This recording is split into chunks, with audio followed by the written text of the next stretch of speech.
The Galactic Council chamber buzzed with the familiar sounds of 1,000 different species communicating in their native tongues. Translators hummed softly in the background, converting the cacophony into understandable speech for each delegate. At the center of the massive circular room, a holographic display showed the spiral arm of the galaxy where a small blue planet orbited an unremarkable yellow star. Ambassador Zeftar of the Korthani Empire adjusted his ceremonial robes and cleared his throat, a sound that resonated like grinding metal through his vocal synthesizer. The chamber gradually fell silent as attention focused on the towering, crystal-faced being who served as one of the council's most senior members.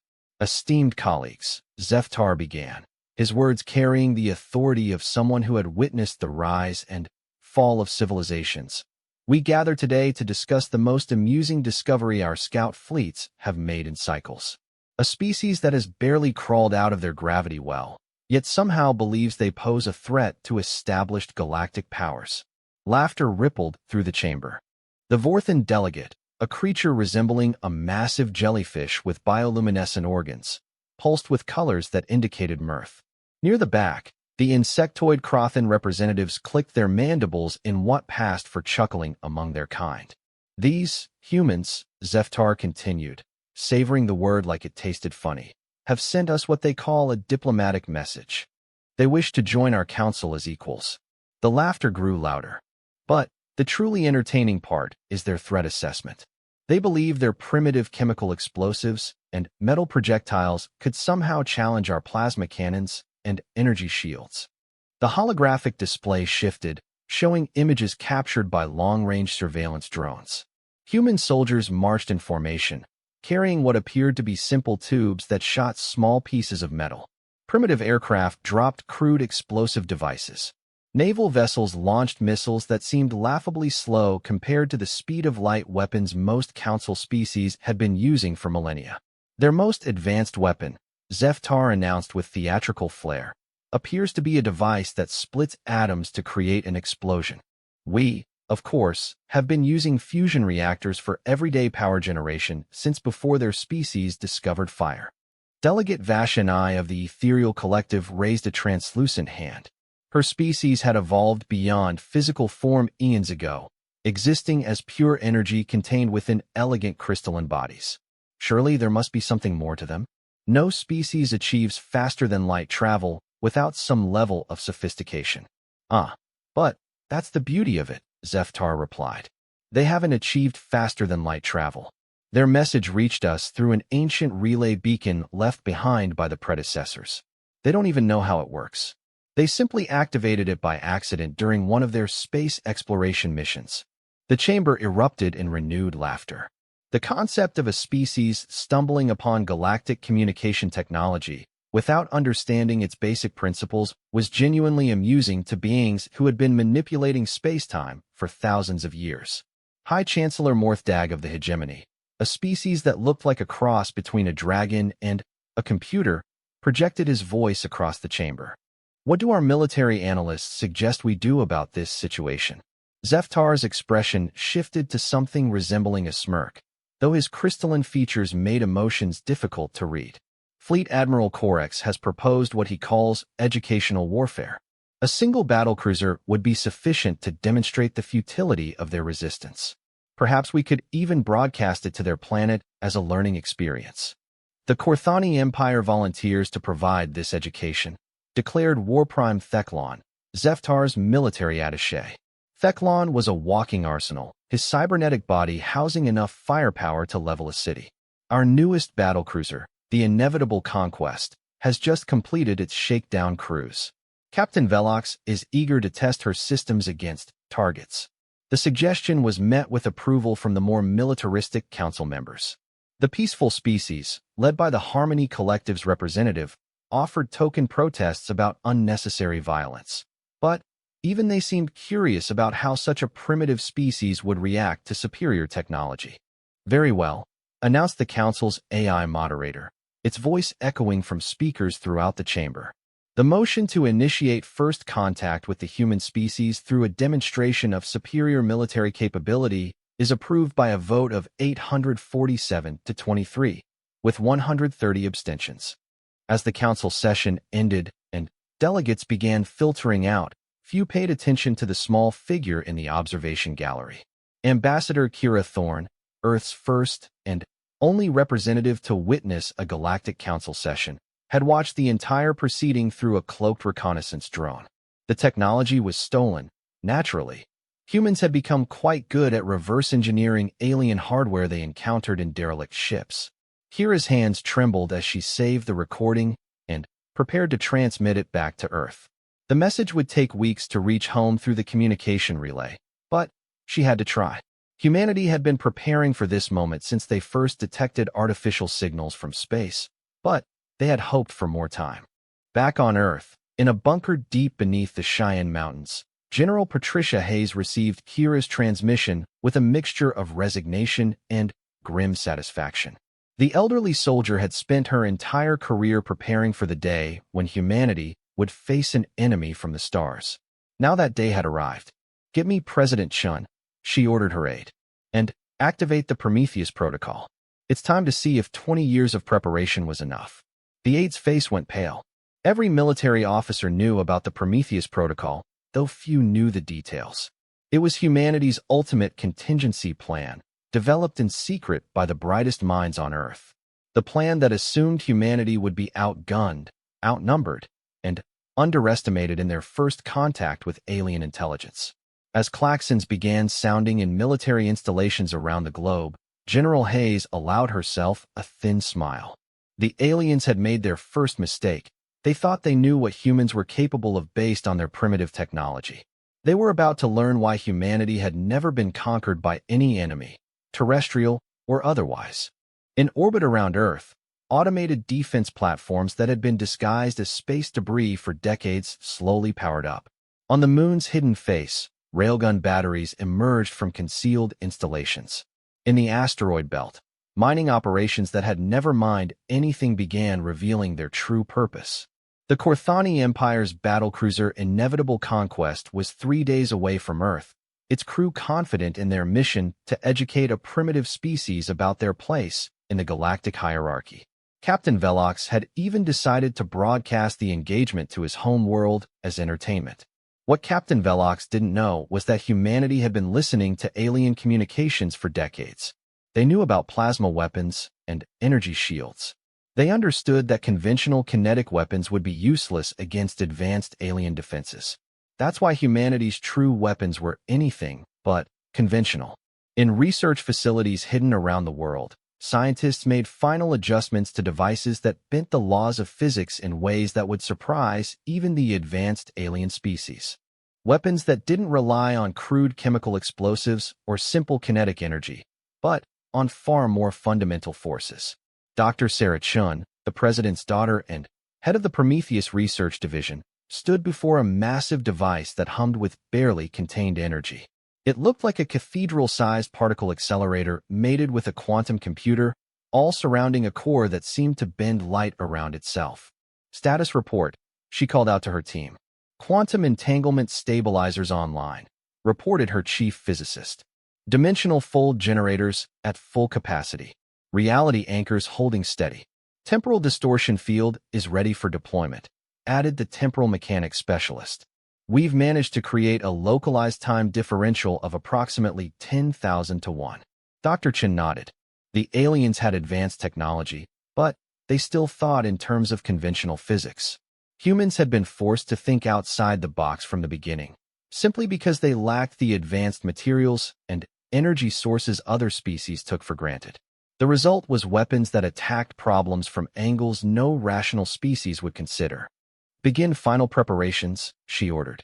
"If this works, we'll have approximately 30 minutes of real time to demonstrate that Earth is not as defenseless as it appears." Meanwhile, in the depths of the Pacific Ocean, another team prepared humanity's second surprise. The Kraken project had been controversial even among those cleared to know about it.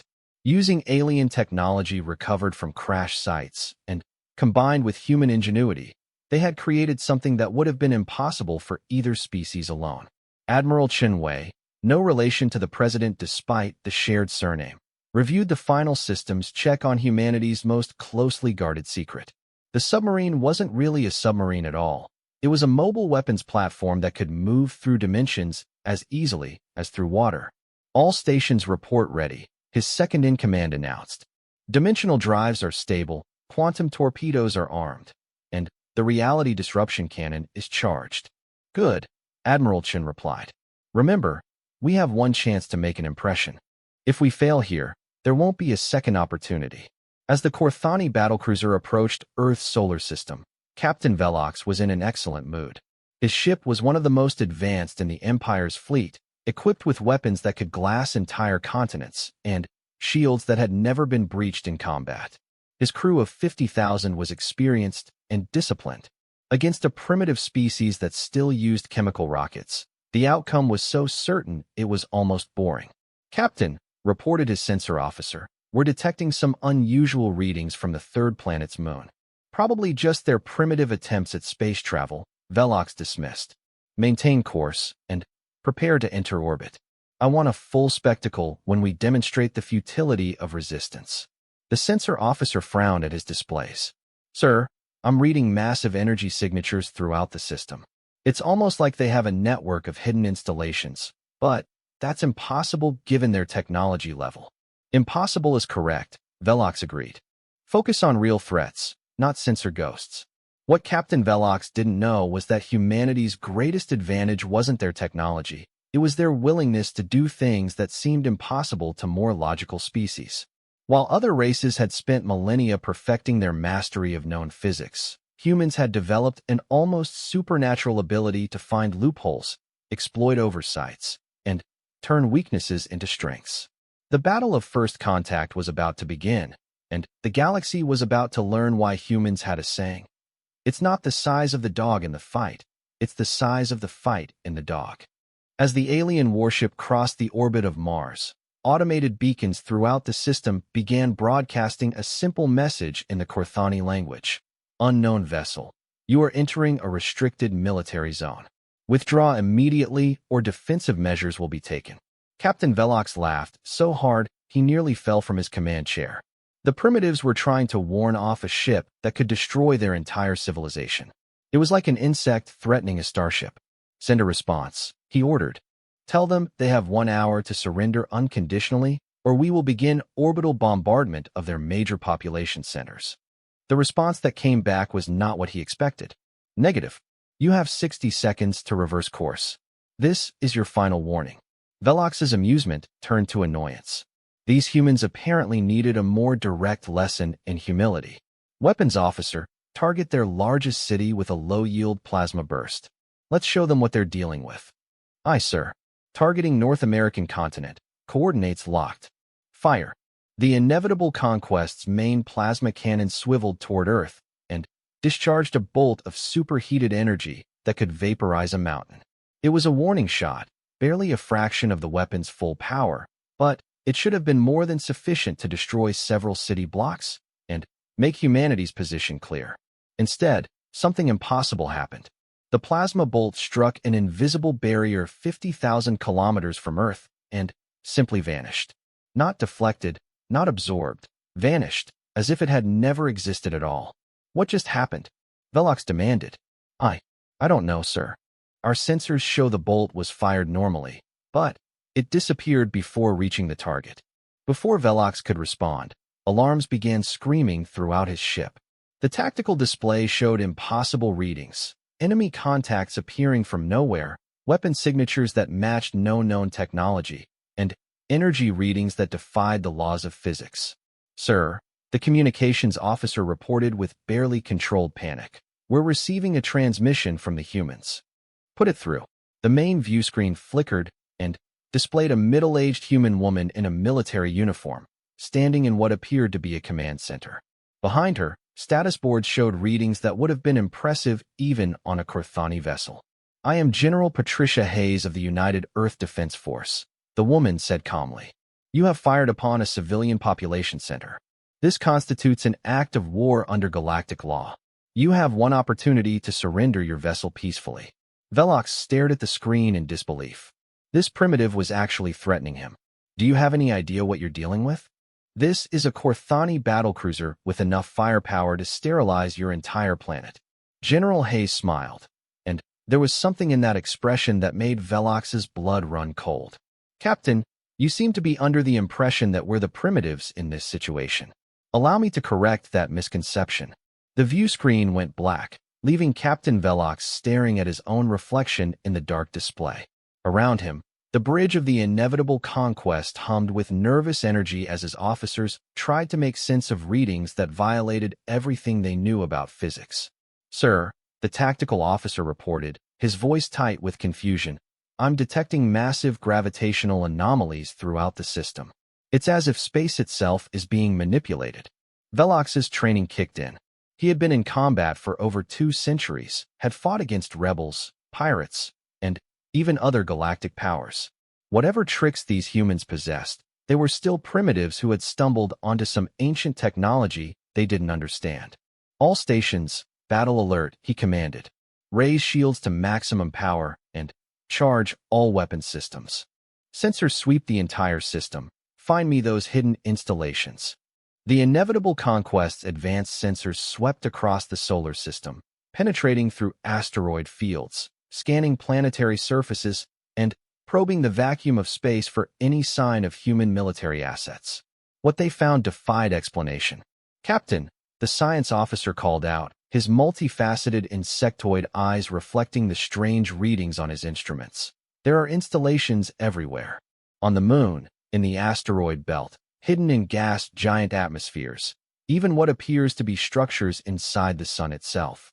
That's impossible, Velox snapped. No species has the technology to build inside a star. Nevertheless, sir, the readings are clear.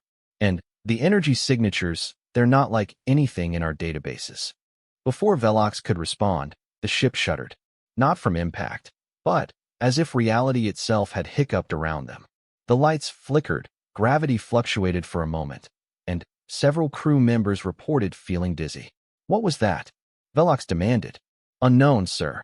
No weapons impact detected, no energy beam, no projectile. It was as if something reached out and touched us. On Earth, Dr. Sarah Chun watched the readings from humanity's first deployed quantum weapon with satisfaction.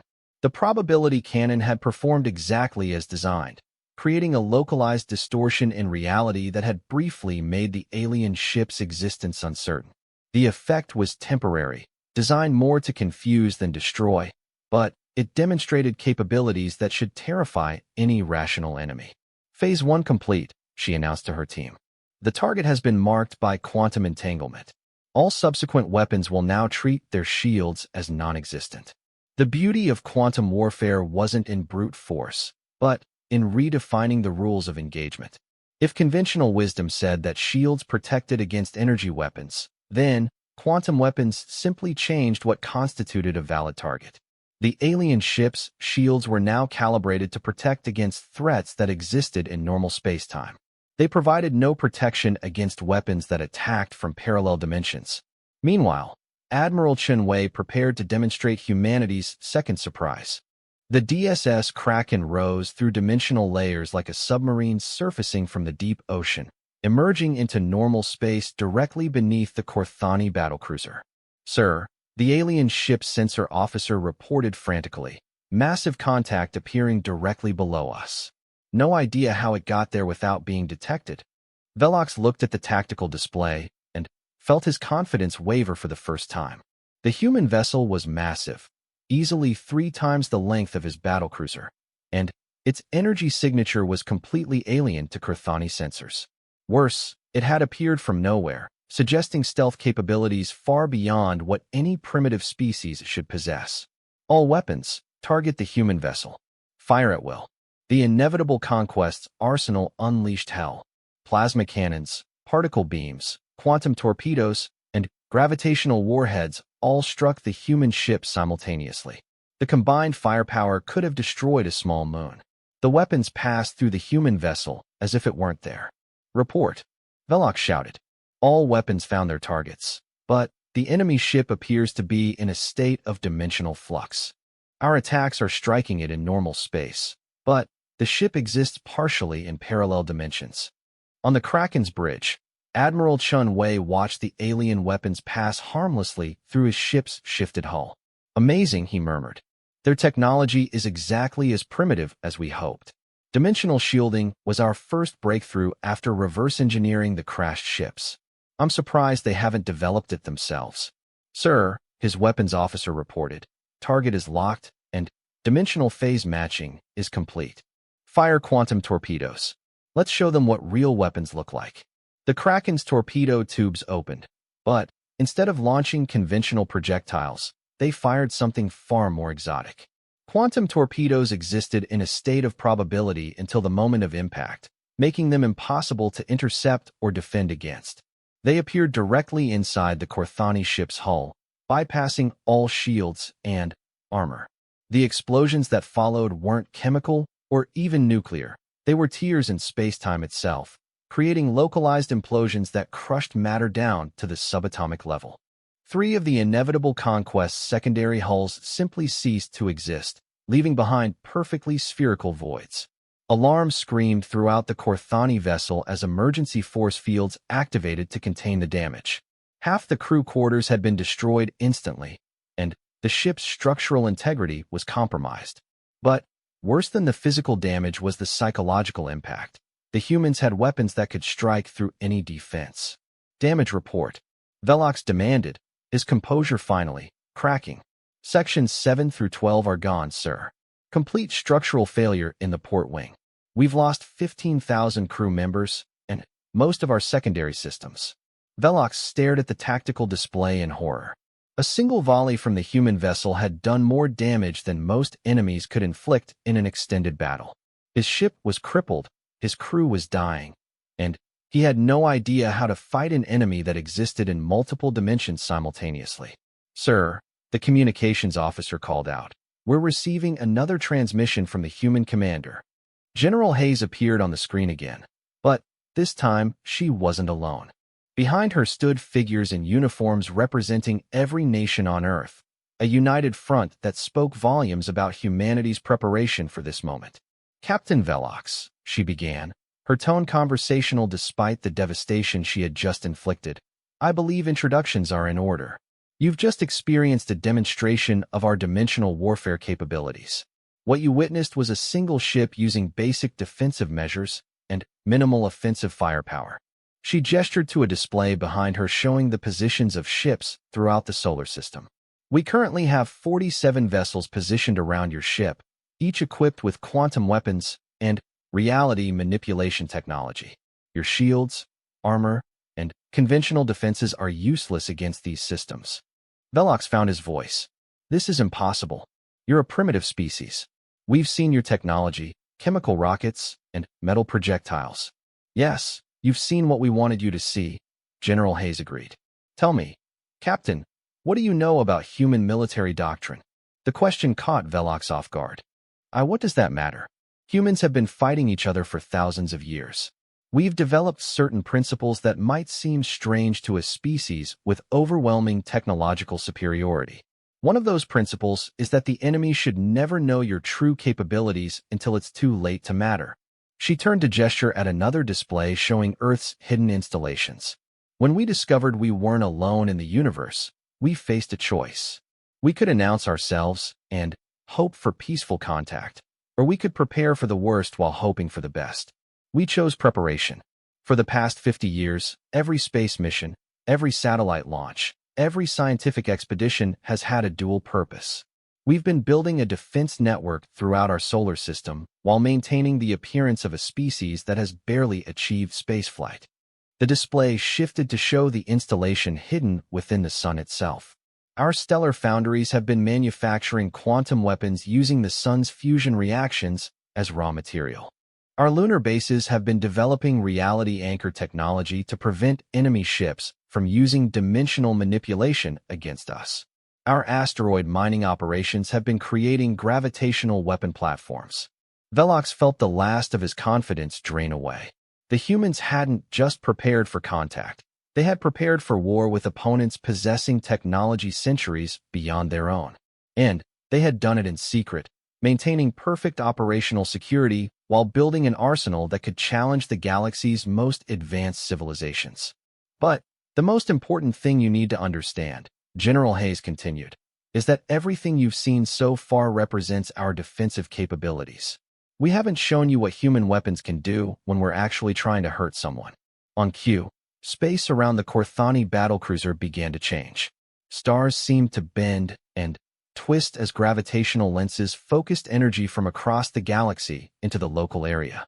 The fabric of reality itself rippled as dimensional anchors locked the alien ship in normal space, preventing any escape through hyperspace or other exotic means. "What are you doing?" Velox whispered. "We're creating what our scientists call a reality storm," General Hayes explained calmly. "By manipulating the fundamental forces that hold space-time together, we can create a region where the laws of physics become flexible.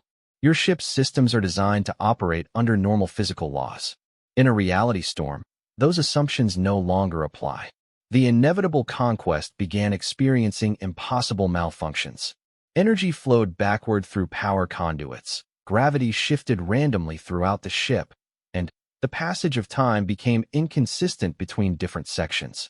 Crew members found themselves aging years in seconds or moving in slow motion while their thoughts raced at normal speed.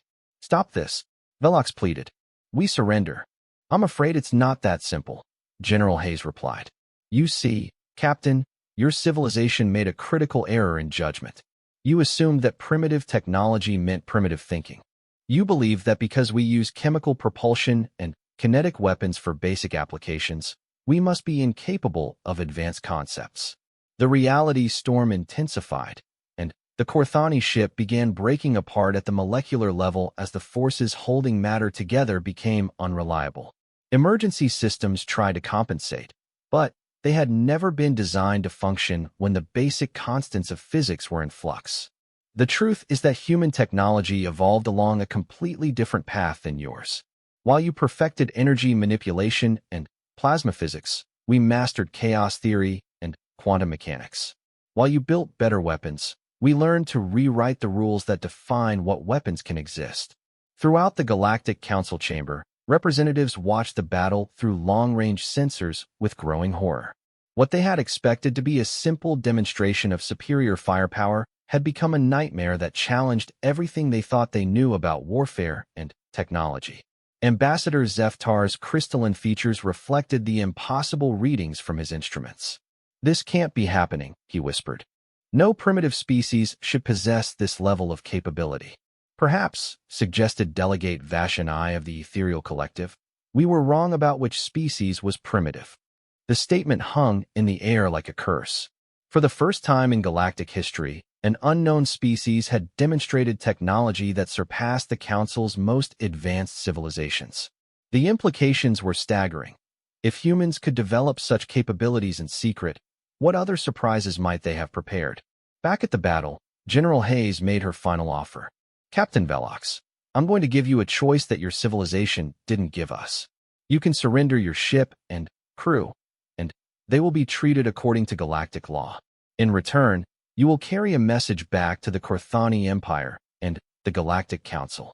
The reality storm began to subside, and the Corthani ship's systems slowly returned to normal operation. Velox, his crew traumatized and his ship broken, had no choice but to listen. "What message?" he asked weakly. "Tell them that Earth is claiming membership in the Galactic Council not as a petitioner, but as an equal power. Tell them that any attempt to treat humanity as a primitive species will be met with consequences they cannot imagine. And tell them that this demonstration represents perhaps 1% of our actual military capability." Velox stared at the human general in disbelief. If this had been only a tiny fraction of humanity's true power, then Earth was potentially the most dangerous world in the galaxy. "Why?" he asked. "Why reveal yourselves this way? Why not simply request peaceful contact?" General Hayes' expression softened slightly. "Because, Captain, humans learned long ago that peace is only possible between equals. If the galaxy sees us as primitives, we'll be treated as subjects to be conquered or pets to be protected. Neither option is acceptable to our species." The transmission ended, leaving Velox alone with his thoughts and his crippled ship. Around him, rescue vessels began arriving from Earth, offering assistance to his crew and medical aid to the injured. The gesture was both generous and terrifying.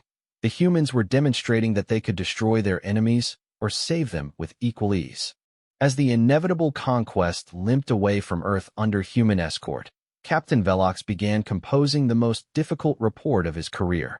He had to find words to explain how the galaxy's understanding of primitive species had been catastrophically wrong, and how humanity had just changed the balance of power forever.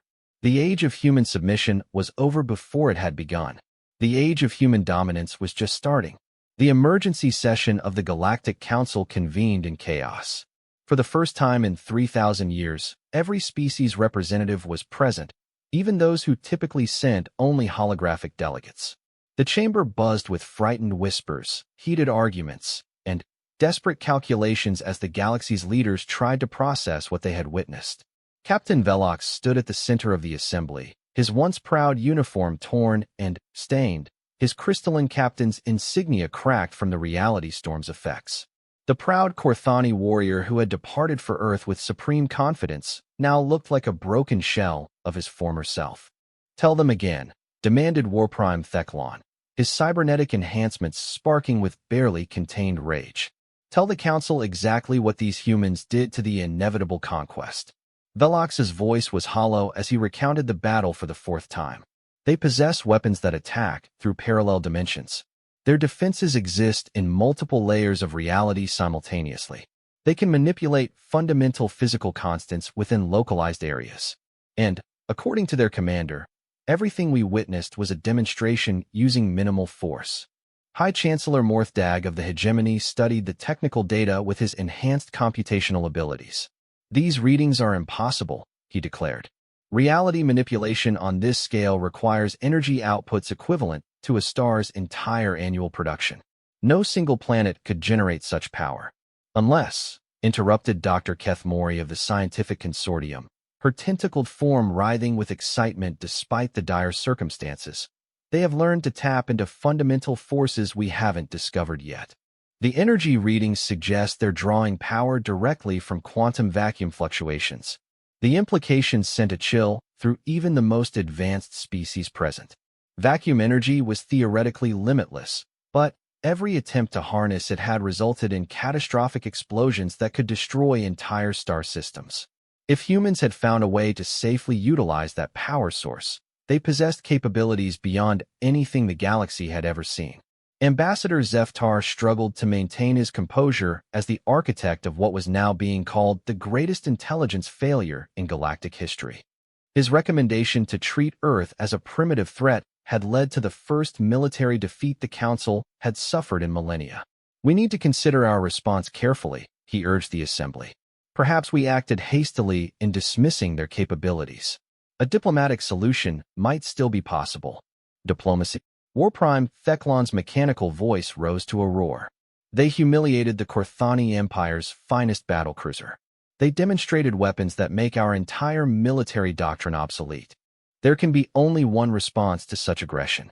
"And what response would that be?" asked Delegate Vashani, her energy form pulsing with what might have been amusement. "Send more ships to be destroyed? These humans have had decades to prepare while we remained ignorant of their true nature. How many more surprises do you think they've prepared?" The question hung in the air unanswered. Military strategists among the Council began running calculations, trying to determine how many ships would be needed to overcome human defenses. The numbers were sobering. Even conservative estimates suggested that a successful assault on Earth would require the combined fleets of every major galactic power, and, even then, victory was uncertain. Commander Nexar of the Void Hunters, a species that had never lost a battle in their recorded history, stood to address the Assembly. His people were living weapons, evolved for war across multiple dimensions, and they understood combat in ways other species could barely comprehend. "I have analyzed the battle data," Nexar announced, his form shifting between solid matter and energy as he spoke. "These humans fight like my people do. They understand that true warfare isn't about superior firepower, but about controlling the battlefield itself. They didn't defeat the Corthani ship with better weapons. They changed the rules of engagement to make Corthani weapons irrelevant. He gestured toward a holographic display showing the quantum torpedo impacts. Look at these attack vectors. They didn't penetrate the ship's shields. They bypassed the concept of shields entirely by attacking from dimensional angles where shields don't exist. This level of tactical sophistication suggests a species with extensive military experience. But they're primitives, protested Representative Quill of the Trade Federation. Our surveys confirmed they only recently achieved spaceflight. They couldn't have developed such advanced tactics, couldn't they? Nexar's form solidified into something resembling a predatory smile. Or did they develop these tactics fighting each other? Think about it. A species trapped on a single world for millennia, forced to fight countless wars with limited resources. What would such a species become exceptionally good at? The realization hit the assembly like a cold wave. Humans hadn't developed their military capabilities for galactic warfare. They had refined them through thousands of years of planetary conflict. While other species had spread across multiple worlds and relied on technological superiority, humans had been forced to perfect the art of war itself. Asymmetric warfare, whispered Dr. Keth Mori. They're experts at fighting enemies with superior resources and technology. From their perspective, we're not an invincible galactic power. We're just another enemy with better equipment. The chamber fell silent as the implications sank in. Every major galactic power had achieved dominance through technological advantage, overwhelming numbers, or superior resources. None of them had experience fighting an enemy that specialized in turning those advantages into liabilities. Meanwhile, on Earth, humanity was experiencing its own moment of reckoning. In the command bunker beneath Cheyenne Mountain, world leaders gathered via secured quantum communications to discuss their next moves. The successful demonstration against the Korthani ship had achieved its primary objective, but it also meant there was no going back to hiding in the shadows. President Chen Weiming addressed the assembled leaders with the weight of humanity's future on her shoulders. The galaxy knows about us now, she began. We can't pretend to be primitives anymore. The question is how we proceed from this point. Prime Minister Sarah O'Connor of the European Federation pulled up strategic assessments on her display. Intelligence suggests the Galactic Council is divided on how to respond. Some species want immediate retaliation, others are calling for diplomatic engagement, and a few seem to be considering whether they want to be our enemies at all. The demonstration worked better than we hoped, admitted General Hayes. But it also revealed more of our capabilities than I would have preferred. Every intelligence service in the galaxy is now working to understand our technology. Dr. Sarah Chun, still monitoring quantum communication intercepts from across the galaxy, provided additional context. We're seeing interesting developments in their response patterns. Several species are quietly reaching out through back channels, expressing interest in separate negotiations. It seems not everyone in the Council is unified behind military action. The revelation sparked intense discussion among the human leaders. The possibility of dividing the galactic powers through diplomacy was appealing, but it also carried risks. Any species that allied with Earth would become a target for those who saw humanity as a threat. Foreign Minister Elena Petrov of the Slavic Union raised the strategic concerns. We need to consider the long-term implications. If we successfully split the Council, we might avoid immediate military conflict, but we'll also become a permanent factor in galactic politics. Are we prepared for that level of responsibility? It was a sobering question. Earth had hidden from galactic attention precisely because humanity wasn't ready for the complex political relationships that governed interstellar civilization. Now they were being forced to engage whether they were ready or not. The choice was made for us when they decided to attack. President Chun replied firmly. We can either be victims or players. I know which one I prefer. Back in the council chamber, the debate continued to rage without resolution. Moderate voices called for patience and careful study of human capabilities before taking any action. Hardliners demanded immediate military response to maintain galactic stability. A growing faction wondered if humanity might actually be a valuable ally rather than a threat. The deadlock was broken when Ambassador Kira Thorne requested permission to address the council. The request was unprecedented. No species had been allowed to speak to the council before being formally recognized as a member civilization. But the circumstances were equally unprecedented. Honored representatives, Kira began as she stood in the center of the great chamber, her simple human form dwarfed by the alien giants surrounding her. I stand before you not as a petitioner seeking admission to your council, but as a spokesperson for a civilization that could destroy any of you individually and severely damage all of you collectively. The blunt statement sent ripples of shock through the assembly. Even in galactic politics, such direct threats were rarely voiced so openly. But, Kira continued, destruction is not what my species desires. We revealed our capabilities not to threaten you, but to ensure that any future relationship is built on mutual respect rather than condescension. She activated a holographic projector, displaying images from Earth's surface. My world has spent the last 50 years preparing for this moment. We knew that first contact would likely come in the form of a superior force attempting to establish dominance. We prepared accordingly. The images showed the true extent of humanity's preparations. Cities with hidden defensive installations. Orbital platforms disguised as space debris. Entire continents converted into massive military-industrial complexes operating beneath the surface. What you're seeing is the militarization of an entire planet, Kira explained. Every human being on Earth has been trained in the basics of asymmetric warfare. Every city is prepared for siege conditions. Every factory can be converted to weapons production within hours. We didn't just build an army. We turned our entire species into a weapon. The revelation was staggering even to species accustomed to total war. The concept of transforming an entire planetary population into a military force was beyond the imagination of civilizations that relied on professional soldiers and automated systems. But, more importantly, Kira continued, her voice carrying across the silent chamber, we did all of this while maintaining our cultural development, our scientific advancement, and our social progress. We didn't become a military dictatorship or a warrior culture. We became a peaceful species that happens to be exceptionally good at violence when necessary. She paused to let that sink in before delivering her final message. Humanity offers the Galactic Council a choice. You can treat us as equals and discover what we can accomplish as allies. Or you can treat us as enemies and discover what we can accomplish as opponents. But you will not treat us as primitives, because we have proven that particular assumption to be dangerously false. The chamber remained silent for long moments after Kira finished speaking. Finally, the council's AI moderator spoke. The human representative will withdraw while the council deliberates on this unusual situation. As Kira left the chamber, she could hear the debate resuming with new intensity. She had delivered humanity's message clearly. Earth was claiming its place in galactic civilization, whether the council approved or not. The age of human isolation was ending, but what would replace it remained to be seen. The galaxy was about to learn that sometimes the most dangerous enemies were those who appeared weakest at first glance.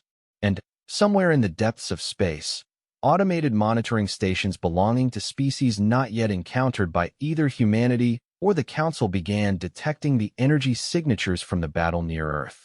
Ancient civilizations that had withdrawn from galactic politics millennia ago started taking notice of the new players entering the cosmic arena. The human demonstration had been intended to impress the Galactic Council. Instead, it had announced Earth's presence to intelligences far older and more powerful than anything the galaxy's current inhabitants could imagine. Whether that would prove to be humanity's salvation or their doom remained to be determined. 3 weeks after Ambassador Kira Thorne's address to the Galactic Council, the political landscape of known space had shifted dramatically. What began as a simple military demonstration had evolved into a complex web of diplomatic negotiations, secret alliances, and quiet preparations for conflicts that might reshape the galaxy. On Earth, President Chen stood in the newly constructed Orbital Command Center above the planet's North Pole. Through the reinforced viewports, she could see the steady stream of alien vessels arriving in Earth's solar system, not as invaders, but as diplomatic envoys, trade representatives, and curious observers. Each ship required careful screening by Earth's defense systems to ensure they posed no threat. Status report. She requested from Admiral Martinez, the newly appointed Director of Interstellar Relations. 27 species have requested formal diplomatic contact, Martinez reported, consulting his holographic displays. 16 are offering trade agreements, 12 want military cooperation treaties, and 8 are asking for asylum from their current governments. The last item was particularly troubling. Word of humanity's capabilities had spread throughout the galaxy, inspiring resistance movements among species oppressed by the Council's more authoritarian members. Earth was suddenly finding itself cast as a liberating force, a role it had never sought and wasn't sure it wanted. What about the Council's official response? President Chen asked. Still deadlocked. The vote on recognizing Earth as a sovereign power failed by 3 votes yesterday, but it's being reconsidered daily. Meanwhile, individual species are making their own decisions about how to interact with us. The situation was unprecedented in galactic history. Never before had a single species created such a fundamental split in the Council's unity. Some members saw humanity as an existential threat that needed to be eliminated before it grew stronger. Others viewed Earth as a potential ally whose military innovations could benefit everyone.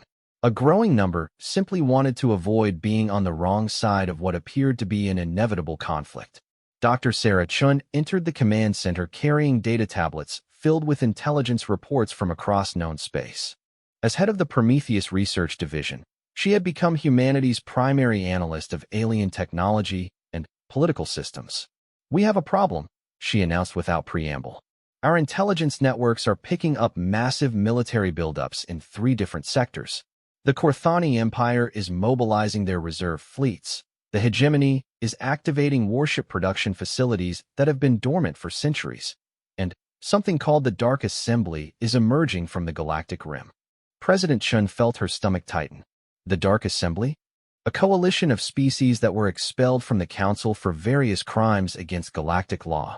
Genocide, slavery, planetary destruction, the worst of the worst. Apparently, our demonstration convinced them that the current galactic order might be vulnerable to change. The implications were staggering. By proving that superior technology could be overcome through innovative tactics, humanity had inadvertently encouraged every malevolent force in the galaxy to test their chances against the established powers. Earth's demonstration of strength might have triggered the largest galactic war in recorded history. Estimated time frame for hostilities? President Chen asked. Conservative estimates suggest 6 months before the first major engagements begin. The Korthani Empire is demanding the Council authorize a preemptive strike against Earth to prevent us from sharing our technology with the Dark Assembly. The Council is resisting, but pressure is mounting. Admiral Martinez studied the strategic displays with growing concern. If we're facing multiple galactic powers simultaneously, our current defensive posture might not be sufficient. The reality storm weapons are powerful, but they require enormous amounts of energy and time to deploy. Dr. Chen nodded grimly. That's why we're activating the Pandora protocols. If the galaxy wants to see what human warfare really looks like, we'll give them a demonstration they'll never forget. The Pandora protocols represented humanity's most classified military project, developed in secret even from most Earth governments. While the Prometheus program had focused on defensive technologies and limited engagement capabilities, Pandora was designed for total war against multiple galactic civilizations simultaneously. Deep beneath the Pacific Ocean, the installation known as Leviathan Base began its final preparations. What appeared to be an underwater research station was actually humanity's most ambitious military project, a facility capable of manufacturing weapons on an industrial scale using matter conversion technology reverse-engineered from alien shipwrecks. Dr. James Harrison, Pandora's chief architect, watched as massive assembly systems came online for the first time. Quantum foundries operating at full capacity. He reported to the team scattered across Earth's hidden installations. Von Neumann constructor swarms are ready for deployment, and the Omega device is charged and standing by. The Omega device was humanity's ultimate contingency plan, a weapon so destructive that its existence was known only to a handful of people. Unlike the reality manipulation systems used against the Korthani ship, Omega was designed to target the fundamental structure of space-time itself, creating cascading failures that could destroy entire star systems. "Let's hope we don't need it," President Chun replied over the secured communication channel. "But if we do, make sure it counts." Meanwhile, In the furthest reaches of Earth's solar system, the asteroid mining operations that had secretly served as weapon platforms for decades were being reinforced with new capabilities. What the galaxy didn't know was that humanity had been building a defensive network that extended far beyond their home system. Captain Rebecca Torres of the Deep Space Monitoring Station Cerberus reviewed intelligence gathered by humanity's most advanced reconnaissance systems. Hidden among the outer planets of dozens of star systems, nearly invisible monitoring devices had been tracking alien military movements for years. The buildups are even larger than our estimates suggested, she reported to Earth Command. We're looking at approximately 50,000 combat vessels being mobilized across the galaxy. If they coordinate their attacks, even our enhanced defenses might not be sufficient. The numbers were sobering, but they also revealed something important about the galaxy's military capabilities. 50,000 ships sounded like an overwhelming force, but Earth's analysts had studied galactic warfare tactics extensively. Most alien civilizations relied on massive fleets of individually powerful but inflexible vessels. They fought like ancient armies, with overwhelming force applied directly to the enemy. Humans fought differently. Every military conflict in Earth's history had taught them that mobility, adaptability, and unpredictability were more valuable than raw firepower. While alien fleets lumbered through space in formation, human vessels could strike from multiple dimensions simultaneously, appear and disappear at will, and coordinate attacks across vast distances using quantum entanglement. Update from the diplomatic front, Admiral Martinez announced during the daily briefing. The Ethereal Collective has offered to mediate between Earth and the hostile factions. They're proposing a neutral meeting to discuss terms for coexistence. President Chun considered the offer carefully. The Ethereal Collective was one of the galaxy's most ancient and respected civilizations, known for their wisdom and neutrality in interstellar conflicts. Their intervention could provide a peaceful resolution to the escalating crisis. What's the catch? She asked, knowing that galactic politics was never straightforward. The meeting would be held on Nexus Prime, the Collective's homeworld. We would need to send representatives into the heart of Council space, with no guarantee of safe passage home if negotiations fail. And if we refuse? The Collective has implied that they would consider Earth's rejection of mediation as evidence of aggressive intent. They might throw their support behind the Council's hardliners. It was a classic diplomatic trap. Accept the meeting and risk being captured or assassinated far from Earth's defenses. Refuse and lose potential allies while confirming enemy propaganda about human aggression. Dr. Sarah Chun had been analyzing similar diplomatic maneuvers throughout galactic history. There's another consideration, she added. Our intelligence suggests that at least 3 Council species are secretly hoping for a peaceful resolution. If we attend this meeting and demonstrate reasonable diplomatic behavior, we might be able to split the Council permanently. The strategic value of dividing their enemies was enormous, but so were the risks. Sending Earth's top diplomats into potential enemy territory could be a fatal mistake if the offer was actually a trap designed to eliminate human leadership. I'll go myself, President Chun decided, surprising everyone in the room. Madam President, that's far too dangerous, Admiral Martinez protested. If something happens to you in Council space, it could trigger the very war we're trying to avoid. Precisely why I need to go, she replied. If Earth's head of state is willing to risk her life for peace, it sends a message about our true intentions. And if they try to harm me, it proves that they were never interested in peaceful coexistence. The decision was controversial even among Earth's leadership, but it demonstrated the kind of calculated risk-taking that had brought humanity this far. By showing courage in the face of galactic opposition, Earth would either achieve a diplomatic breakthrough or gain the moral authority needed to justify their military actions. Preparations for the diplomatic mission began immediately, but so did preparations for the possibility that diplomacy would fail. Throughout human space, weapon systems came online, military units moved to deployment positions, and civilian populations received updated instructions for defending their homes against alien invasion. What the galaxy didn't realize was that humanity had learned a fundamental lesson from their own history. The best way to ensure peace was to be so prepared for war that enemies would think twice before attacking. Earth's defensive preparations weren't just about protecting human territory. They were about convincing potential aggressors that the cost of conflict would far exceed any possible benefits. As President Chin's diplomatic vessel departed for Nexus Prime under heavy escort, automated systems throughout human space began broadcasting a simple message in every known galactic language. Humanity desires peace with all sentient species. However, any attempt to harm human citizens or territory will be met with immediate and overwhelming retaliation.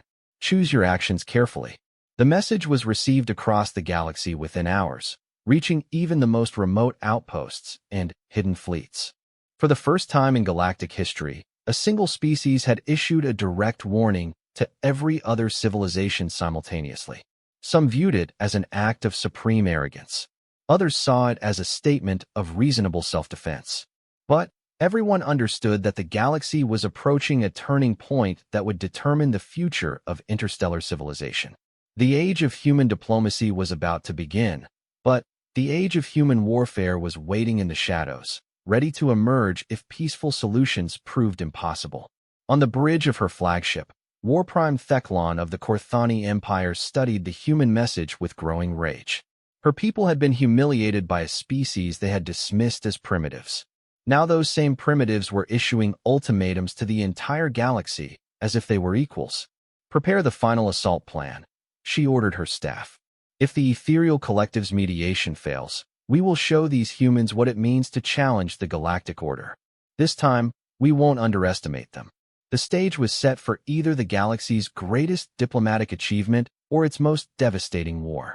The outcome would depend on whether species that had spent millennia competing for dominance could learn to coexist with neighbors who refused to accept subjugation. Humanity was about to discover whether their greatest strength, the ability to turn disadvantages into opportunities, would be sufficient to navigate the complex waters of galactic politics.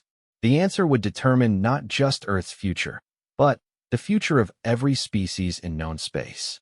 The ethereal collective's homeworld of Nexus Prime was a testament to the possibility of harmony between technology and nature. Crystalline spires grew like trees from floating land masses suspended in perpetual twilight, connected by bridges of pure energy that hummed with the thoughts and emotions of beings who had transcended physical form eons ago. President Chin's diplomatic vessel, the US Harmony, approached the planet under the watchful censors of dozens of different species. Word of the unprecedented peace talks had spread throughout the galaxy, drawing observers, protesters, and potential saboteurs from every corner of known space. The simple act of getting to the meeting had required navigating a diplomatic minefield as complex as any military campaign. Madam President, reported Captain Lisa Park from the Harmony's bridge, we're receiving landing clearance from Nexus Control. The ethereal collective has designated a neutral zone for the proceedings, but we're detecting at least 40 different military vessels in the system, representing both council and non-council species. Chen studied the tactical display with the same attention she had once given to corporate merger negotiations. The politics were remarkably similar, just with higher stakes. Any sign of the Korthani fleet? Warprime Theclon's flagship is maintaining position at the edge of the system, along with approximately 200 Korthani vessels. They're staying within the bounds of galactic law, but their intent is clear. The message was indeed clear. If diplomacy failed, the Korthani Empire was ready to resume hostilities immediately. Chen had to admire the tactical positioning. By maintaining a massive military presence just outside the neutral zone, they were negotiating from a position of visible strength while technically respecting diplomatic protocol. What the Korthani didn't know was that humanity had its own surprises waiting in the system. Hidden among the countless observers were 27 human vessels, their quantum stealth systems making them virtually invisible to conventional sensors. If the talks were a trap, Earth was prepared to extract their president by force. The Harmony touched down on a landing platform that materialized from pure energy as they approached. Chen straightened her formal diplomatic attire and reviewed her notes one final time. She was about to engage in the most important negotiation in human history, with the survival of her species potentially hanging in the balance. Ambassador Kira Thorne met her at the airlock, having arrived 3 days earlier to prepare for the proceedings.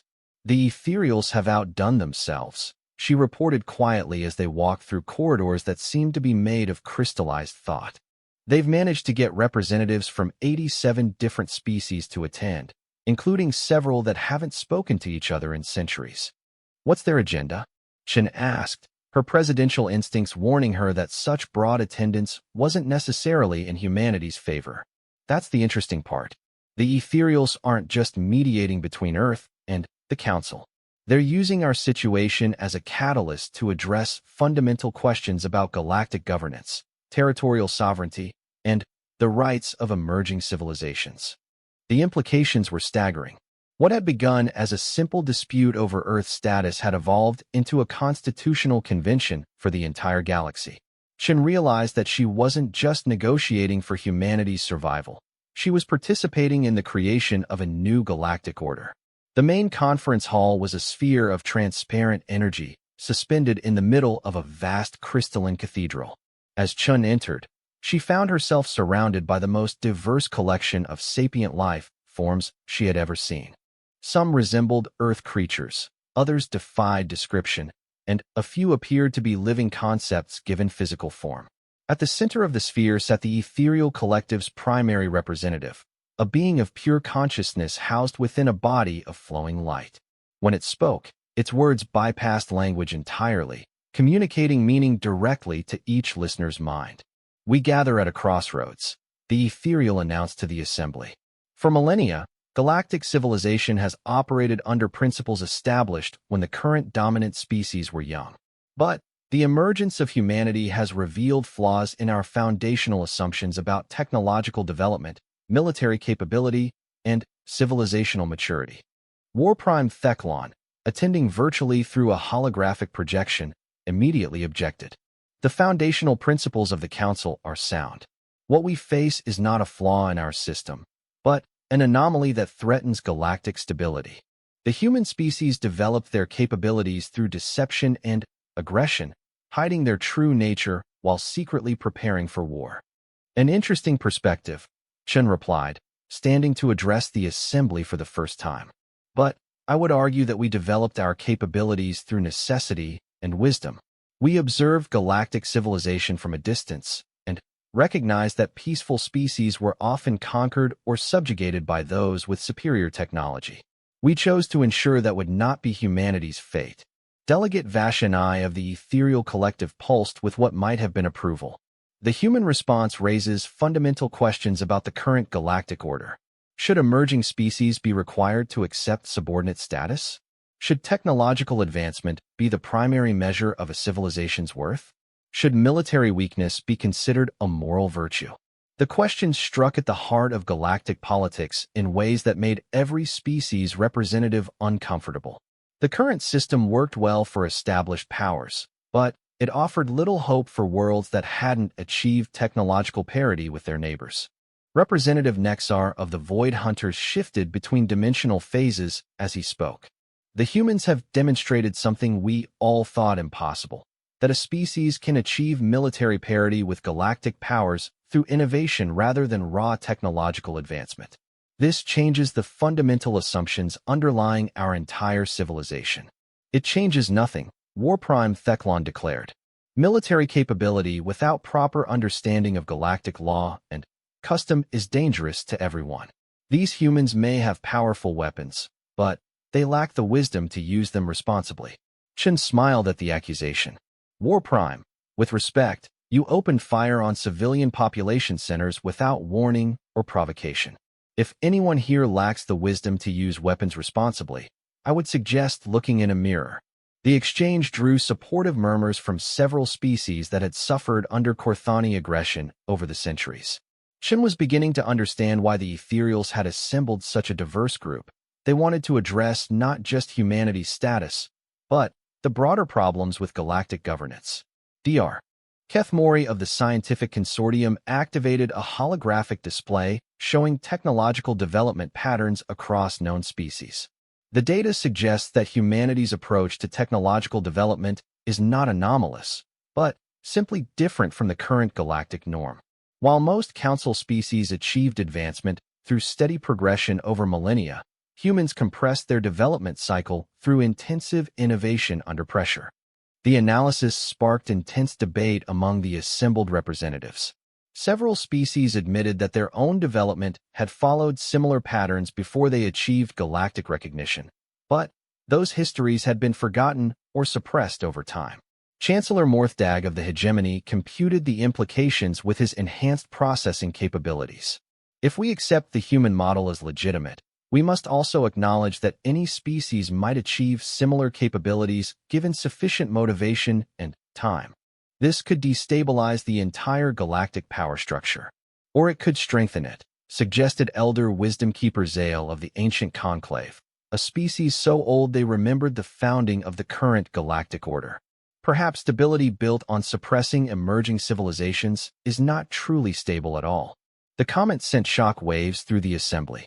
The Ancient Conclave rarely spoke at council proceedings, and their words carried enormous weight. If they were questioning the current system, it suggested that change was not only possible, but necessary. Chen seized the moment to present humanity's proposal. Earth requests recognition not as a subordinate member of the current order, but as a founding member of a new galactic framework based on equality between species rather than hierarchy based on technological advancement. The proposal was radical beyond anything previously considered.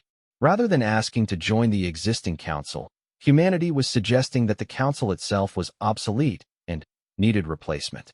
The human proposal has merit, admitted Admiral Corex of the Stellar Confederation, surprising everyone including his own delegation. Our current system assumes that technological advancement equals moral advancement, but history suggests otherwise. Some of our most technologically advanced species have proven to be among our most destructive. As if to prove his point, the Dark Assembly chose that moment to announce their arrival in the system. Long-range sensors detected a massive fleet emerging from hyperspace at the system's edge, ships belonging to species that had been expelled from galactic civilization for crimes against sentient life. How convenient, War Prime Theclon declared. The moment we consider legitimizing the human approach to galactic politics, the galaxy's most dangerous criminals arrive to support them. But the ethereal collective sensors revealed something different. The Dark Assembly wasn't positioning to support humanity. They were preparing to attack the peace conference itself. Their arrival was an attempt to destroy the talks and plunge the galaxy into chaos. All species, the ethereal collective announced, we are detecting hostile movement from the Dark Assembly fleet. They appear to be targeting this installation. Panic rippled through the assembly as representatives realized they were trapped on a world with minimal defenses while a massive enemy fleet approached. The peace conference was about to become a battlefield. Chen activated her emergency communicator. Captain Park, implement extraction protocol Omega. We may need to leave quickly. But before the human fleet could react, something unexpected happened. War Prime Theclon's holographic projection flickered and was replaced by her physical presence as she transported directly to Nexus Prime. The Korthani Empire places its fleet at the disposal of this conference, she announced. Whatever our differences with the humans, the Dark Assembly represents a threat to all legitimate civilizations. The gesture was unprecedented. Theclon was offering to defend her greatest enemies because they shared a common threat. It was exactly the kind of cooperation Chun had hoped the new galactic order might make possible. Other species quickly followed suit. The Void Hunters phased their combat vessels into normal space around Nexus Prime. The scientific consortium deployed their experimental defensive systems. Even species that had remained neutral began coordinating their defenses. This is what the new galactic order should look like, Chen announced to the assembly as they watched dozens of different fleets working together to defend the peace conference. Not hierarchy based on technological advancement, but cooperation based on shared values and mutual respect. The Battle of Nexus Prime lasted only 4 hours, but it changed galactic politics forever. Species that had been enemies for millennia fought side by side against the Dark Assembly's assault. Human quantum weapons worked alongside Korthani plasma cannons. Ethereal energy manipulation supported Void Hunter dimensional tactics. When the Dark Assembly fleet retreated in defeat, they left behind more than wreckage. They left proof that cooperation between equals was more powerful than domination by superiors. The new Galactic Confederation was founded 3 days later, with humanity as a charter member alongside 86 other species. The old council structure was disbanded, replaced by a system based on equality, cooperation, and shared defense against common threats. Warprime Theclon, now calling herself Defense Coordinator Theclon, worked alongside General Hayes to develop joint tactical doctrine for the Confederation's unified military. Former enemies had become partners in building a safer galaxy for all species. President Chun returned to Earth with more than just recognition for her species. She brought home membership in a galactic community that valued innovation over conformity, cooperation over domination, and wisdom over mere technological advancement. The aliens had indeed mocked Earth's primitive weapons. But, in the end, humanity's greatest weapon had never been their technology at all. It was their ability to turn enemies into allies, to find strength in diversity, and to prove that the most advanced civilizations were not always the most powerful. The galaxy had learned that sometimes the best way to defend primitive weapons was to make them unnecessary through the simple act of choosing cooperation over conquest. And, in a universe full of wonders and dangers, that choice made all the difference. As the UES Harmony entered Earth's solar system, Chen looked out at the stars with new eyes. Humanity was no longer alone, no longer primitive, and no longer afraid. They had taken their place among the stars not as conquerors or subjects, but as equals in a community dedicated to the proposition that all sentient species had the right to chart their own destiny. The age of human isolation was over. The age of galactic cooperation had begun, and somewhere in the depths of space, ancient watchers who had observed the proceedings with interest began to stir, preparing to reveal themselves to a galaxy that had finally proven worthy of their attention. The future belonged to those brave enough to build it together.